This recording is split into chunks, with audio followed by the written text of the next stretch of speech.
قاضی فائز عیسیٰ 3 ماہ پہلے نوٹیفیکیشن کی کیوں ضرورت پیش آئی؟ دیکھیے اس کی جو ہے وہ مثال موجود ہے، بلکہ 3 ماہ سے بھی زیادہ عرصہ پہلے یہ نوٹیفیکیشن جو ہے وہ ہوتے رہے ہیں، اور 2-3 ماہ تو ایک نارمل ٹائم ہے۔ اور ویسے بھی جب ایک چیز طے ہو جو کہ کانسٹیٹیوشنلی اب اس میں کوئی جو ہے وہ ابہام نہیں ہے، بڑی کلیئرٹی ہے، تو پھر زیادہ قریب آنے سے جو ہے نا وہ مختلف قسم کی افواہیں جو ہے وہ جنم لینا شروع کر دیتی ہیں۔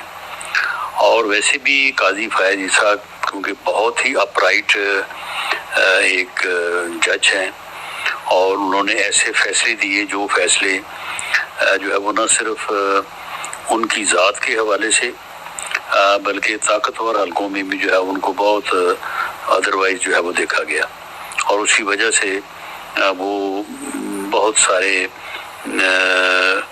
مشکلات کا بھی وہ شکار رہے۔ تو اس لیے میرا یہ خیال ہے کہ حکومت کے پیش نظر یہ بات ضرور ہوگی among other things کہ جیسے جیسے وقت قریب آئے گا تو جس طرح سے یہ باتیں پہلے ہوتی رہی ہیں کہ جی ان کو تو جو ہے وہ شاید اس وقت تک جو ہے وہ جج بھی نہ رہنے دیا جائے، ان کے خلاف کوئی فلاں چیز ہو جائے، ان کے خلاف فلاں چیز ہو جائے، اور پھر جو سپریم کورٹ کی اندرونی پوزیشن ہے اس سے متعلق بھی اس قسم کی جو ہے وہ افواہوں کے آنے کا اندیشہ تھا۔ تو اس لیے میں سمجھتا ہوں کہ یہ بہت اچھا فیصلہ ہے تاکہ اس قسم کی ریومر جو ہے وہ پیدا ہی نہ ہو۔ سر وقت سے پہلے سپاہ سالار نے اس لیے نہیں کیا جاتا، وہ کہتے ہیں جس کا نوٹیفیکیشن ہو جائے نا تو پوری فوج اس کو سلیوٹ کرتی ہے، اور جو سٹنگ ہو اس کے آخری مہینہ 2 مہینے وہ صرف وہ سیریمونیل ہیڈ رہ جاتا ہے۔ سپریم کورٹ کے چیف جسٹس کی تقرری کے بعد کیا آپ سلیوٹ قاضی فائز عیسیٰ کو پڑھیں گے تو جو سٹنگ چیف جسٹس ہے ان کا کیا بنے گا؟ نہیں، میرا نہیں خیال، کمزور پڑ جائیں گے وہ۔ میرا نہیں خیال، کیونکہ ایک جج جو ہے وہ بھلے وہ چیف جسٹس ہو یا صرف جج ہو، کیونکہ چیف جسٹس بھی امانگ ادر ججز جو ہے وہ ایکول جج ہی ہوتا ہے۔ نہیں، لیکن جو پاور چیف جسٹس کی ہیں وہ بہت زیادہ ہے۔ دیکھیں وہ بینچ کی تشکیل کے حوالے سے، سو موٹو کے حوالے سے، بینچ کی تشکیل اور سو موٹو نوٹس جس کو کہ یعنی اتنا زیادہ جو ہے وہ اس کا غلط استعمال ہوا ہے کہ اب تو سپریم کورٹ کے اندر سے بھی آوازیں آ رہی ہیں کہ جناب ان اختیارات کو جو ہے وہ جتنا آربیٹریری اور یعنی یک طرفہ طور پہ استعمال کیا گیا ہے، تو اس کے علاوہ تو اور تو کوئی اختیار نہیں ہے۔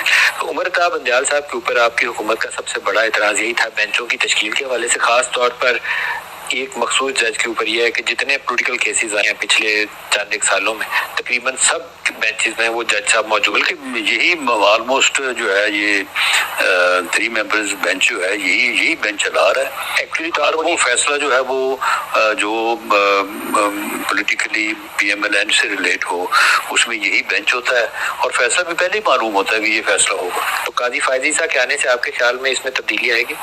میرا خیال ہے کہ قاضی فائز عیسیٰ کے آنے سے تبدیلی اس میں اس لیے آئے گی کہ وہ میرٹ پہ فیصلہ کرنے والے جج ہیں۔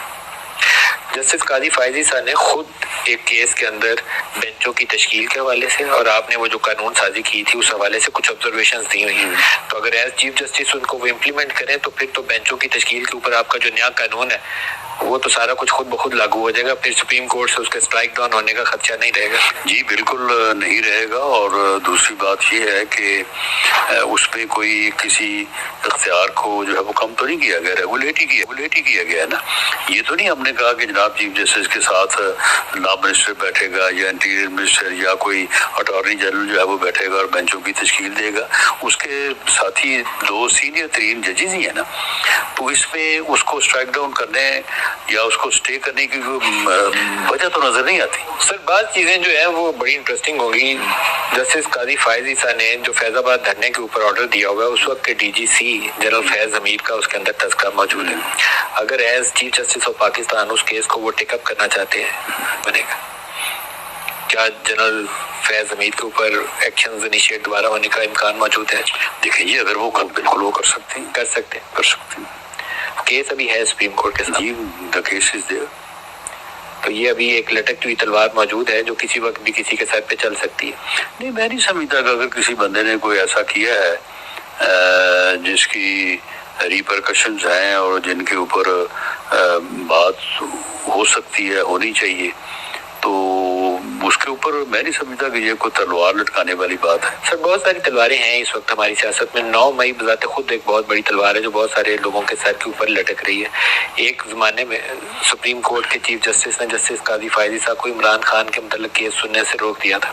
9 مئی کے جو مقدمات ہیں وہ یا عمران خان یا تحریک انصاف کے لوگوں کے ارد گرد گھومتے ہیں, ان کا کیا بنے گا؟ دیکھیں میں سمجھتا ہوں کہ قاضی فیض عیسیٰ کا جو ریکارڈ ہے جس طرح سے انہوں نے ساری زندگی ایز جج انہوں نے کام کیا ہے, میرا نہیں خیال کہ وہ بھلے عمران خان کا کیس ہو یا کسی اور کا بھی کیس ہو, ایون وہ جنرل فیض حمید صاحب کا کیس کیوں نہ ہو کہ اس میں وہ ناانصافی سے کام لیں گے اور میرٹ سے جو بانٹ جائیں گے. لیکن جو ریفرنس ان کے خلاف آیا تھا وہ سب کو معلوم ہے کہ وہ اسٹیبلشمنٹ کی ماں کے اوپر اس وقت پریزیڈنٹ صاحب نے فائل کیا تھا, اس میں کوئی بھام نہیں ہے. تو اگر وہ چیزیں ان کو معلوم ہے ایز جج تو as a person as a human being in کو پتا ہوگا کہ کس نے کیا کام کیا ہوگا ان کا راستہ کاٹنے کے لیے. جب بھی وہ کیس ٹیک اپ کریں گے تو ایک نئی سچویشن تو ہمارے پاس ہے. لیکن جج کا امتحان تو پھر یہی ہوتا ہے نا, ایک جج جو ہے تو عام نارمل حالات میں تو انصاف اس کے لیے کوئی ایسا کوئی مشکل کام نہیں ہوتا, لیکن ایسی صورتحال میں اگر وہ انصاف کرتا ہے, ایسی صورتحال میں وہ اگر وہ میرٹ کے اوپر جاتا ہے تو یہی تو پھر جج شپ ہے. سر ایک اور جس کا کبھی امکان مجھے لگتا ہے, ویسے تو جسٹس جواد خواجہ نے وہ پٹیشن فائل کی سویلینز کے مقدمات فوجی عدالتوں میں, میرا نہیں خیال ہے کہ قاضی فائز عیسیٰ کی اگر آپ ماضی اٹھا کے دیکھیں کہیں پہ اس چیز کو جسٹیفائی کریں گے کہ سویلینز کے مقدمات فوجی عدالتوں میں چلنے. نہیں تو سویلین کے مقدمات فوجی عدالتوں میں بالکل نہیں چلنے چاہیے, نہیں چلنے چاہیے. 9 مئی کے واقعات کے بعد بھی نہیں, 9 مئی کے واقعات جو ہیں وہ اس میں سویلین کے مقدمات فوجی عدالتوں میں چلنے والا معاملہ ہی نہیں ہے. اب ایک سویلین جو ہے وہ اگر فوجی جورسڈکشن میں داخل ہو جائے گا اور وہاں پہ جو ہے وہ آرمی ایکٹ 1952 جو ہے وہ آپریٹو ہے تو اس کے تحت ہی مقدمہ چلے گا نا. پھر اس کو کوئی لا کے جو ہے وہ یہ ایسا تو نہیں ہے کہ جو بار روڈ کے اوپر احتجاج ہوا ہے اور مقدمہ جو ہے ملٹری کورٹ میں چلا گیا. اب ایک ملٹری کا پروہیبٹڈ ایریا ہے, اس ایریا میں جو ہے وہ دفاعی تنصیبات ہیں, اگر ان کو کسی نے جا کے ڈیمیج کیا ہے, ان کو اٹھا کے لے گیا, ان کو آگ لگا دی ہے, ان کی ریکوری ہونی ہے, ان کے اوپر جو ہے وہ ٹرائل ہونا ہے, تو وہ کیا پھر جو ہے وہ ٹریفک لا کے تحت جو ہے وہ چلے گا.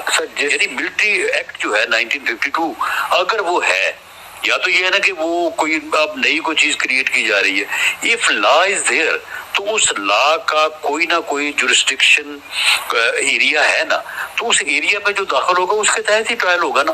اور اس سے پہلے سینکڑوں لوگ ہو رہے ہیں, ہر سال ہو رہے ہیں. ان کے 3.5 سال میں جو اب شور مچا رہے ہیں, سینکڑوں لوگ جو ہے وہ ٹرائل ہوئے, ان کو سزائیں ہوئی ہیں. جن لوگوں نے کو بارڈر کراس کیا یا کوئی ادروائز انفارمیشن جو ہے وہ انہوں نے پاس آن کی جو آفیشیل سیکرٹ ایکٹ ہے, تو ان کے خلاف یعنی ملٹری ایکٹ 1952 کے تحت ہی مقدمات چلے اور ملٹری کورٹس میں چلے ہیں.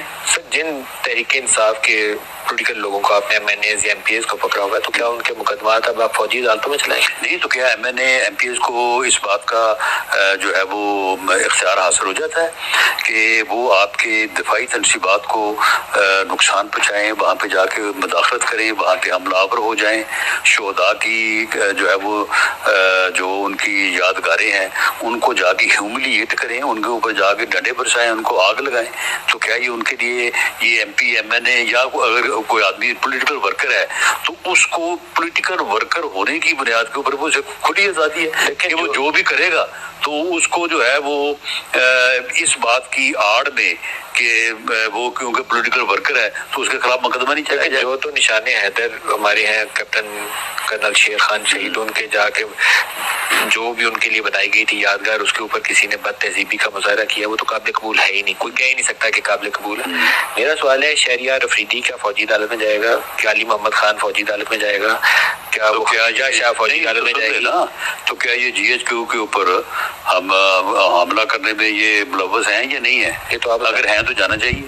یہ تو آپ اگر نہیں ہے تو نہیں جانا چاہیے. آپ کے خیال میں جو ایویڈنس یا انویسٹیگیشن میری انفارمیشن میں ہے اس کے حساب سے تو جی بالکل شامل ہے. تو پھر تو یہ فوجی عدالتوں میں جائے. تو بالکل جب انہوں نے وائلیشن کی ہے اور that violation comes under the purview of army act 1952 تو وہی پہ جائے گا نا. خدیجہ شاہ اور کچھ خواتین بھی گرفتار ہیں. خدیجہ شاہ ان سے وہ خود بتا دیں.